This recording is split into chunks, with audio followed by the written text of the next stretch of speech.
Hello, ഞാനിന്നൊരു vegetable കുറുമയുടെ recipe ആയിട്ടാണ് വന്നിട്ടുള്ളത്. അപ്പോൾ എണ്ണ ചൂടാകുമ്പോൾ നമുക്ക് ഇഞ്ചി വെളുത്തുള്ളി അരിഞ്ഞത് ചേർത്ത് നന്നായിട്ടൊന്ന് വഴറ്റിയെടുക്കാം.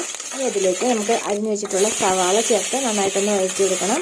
ഒരു തക്കാളിയാണ് ഇവിടെ എടുത്തിട്ടുള്ളത്, അതോട് ചേർത്ത് നന്നായിട്ടൊന്ന് വഴറ്റി കൊടുക്കാം. ഇനി ഇതിലേക്ക് നമ്മൾ മസാലപ്പൊടികളാണ് ചേർക്കേണ്ടത്.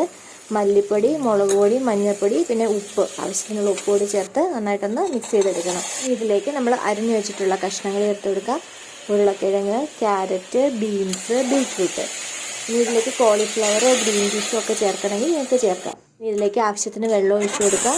ഈ സമയം കൊണ്ട് നമുക്ക് പിന്നീട് അരപ്പിനുള്ളത് തയ്യാറാക്കാം. ഞാനിവിടെ തേങ്ങ എടുത്തിട്ടുണ്ട്, അതുപോലെ തന്നെ അണ്ടിപ്പരിപ്പ് എടുത്തിട്ടുണ്ട്, പിന്നെ കസൂരി മേത്തി, പെരിഞ്ചീരകം. ഇവ നന്നായിട്ട് പേസ്റ്റ് രൂപത്തിലത് അരച്ചെടുക്കാം. ഇനി ഇതിലേക്ക് അരപ്പ് കൂടി ചേർത്ത് കൊടുക്കാം. അരപ്പ് കൂടെ ചേർത്ത് ഒന്ന് തിളച്ച് വരുമ്പോഴേക്കും നമ്മൾ അരിഞ്ഞു വെച്ചിട്ടുള്ള മല്ലിയിലയും പുതിനയിലയും കൂടി ചേർത്ത് കൊടുക്കണം. ഇനി നമുക്ക് ഗ്യാസ് ഓഫ് ചെയ്യാം. അപ്പോൾ ഇത്രയേ ഉള്ളൂ, നമ്മുടെ വെജിറ്റബിൾ കുറുമ ഇവിടെ റെഡി ആയിട്ടുണ്ട്.